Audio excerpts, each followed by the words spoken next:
আর Rashad ফাউন্ডেশনের বার্ষিক দাওয়াহ conference সম্পন্ন হয়েছে রোববার বার্মিংহামে। যুক্তরাজ্যের বিভিন্ন স্থান থেকে এসে ইসলামিক স্কলাররা এতে আলোচনা পেশ করেন। কনফারেন্সের বিস্তারিত জানাচ্ছেন আমাদের বার্মিংহাম প্রতিনিধি মোহাম্মদ আতিকুর রহমান।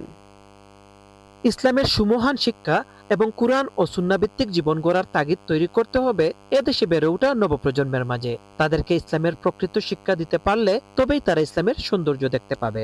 পবিত্র কুরআনের মাধ্যমেই জাগতিক সকল সমস্যা সমাধানের পথ রয়েছে, আর এক্ষেত্রে আর রাশাদ ফাউন্ডেশন গুরুত্বপূর্ণ ভূমিকা রাখছে।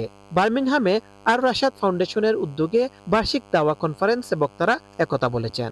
স্থানীয় একটি হলে অনুষ্ঠিত কনফারেন্সে কুরআন তেলাওয়াত, নাশিদ পরিবেশনা এবং ইসলামিক স্কলাররা বিষয়ভিত্তিক আলোচনা পেশ করেন। কনফারেন্সে আলোচনা করেন আর রাশাদ ফাউন্ডেশনের পরিচালক শায়খ ফয়জুল হক আব্দুল আজিজ, আব্দুর রহিম, মুফতি সাইফুল ইসলাম, জাহির মোহাম্মদ, ইয়াসির আল হানাফি, শামস আদ-দুহা মোহাম্মদ, আদম ইসমাইল, সাইর আল মিস্ত্রি সহ আরো অনেকে। আর রাশাদ ফাউন্ডেশনের আপনার মূল লক্ষ্য উদ্দেশ্য হলো তিনটি। প্রথম হলো এডুকেশন, 2 নম্বর হলো খেয়ে, আর 3 নম্বর হলো ইউনিটি, অর্থাৎ উম্মতের মধ্যে শিক্ষা দাওয়ার মাধ্যমে ইসলামী শিক্ষার বিস্তার ঘটানো। 2 নম্বর উম্মতের মধ্যে খিদমা, যে অনেকজন মানুষ দুনিয়াতে আছে নির্যাতিত নিপীড়িত, তাদের কাছে আপনার সাহায্য সহায়তা পৌঁছানো। আর 3 নম্বর উম্মতের মধ্যে ইউনিটি, ইত্তেহাদ, ইত্তেফাক, ঐক্য সৃষ্টি করা। Especially inviting people towards Islam and inviting brothers who may not otherwise find the deen. Birmingham থেকে Mohammad Atiqur Rahman, channel S news.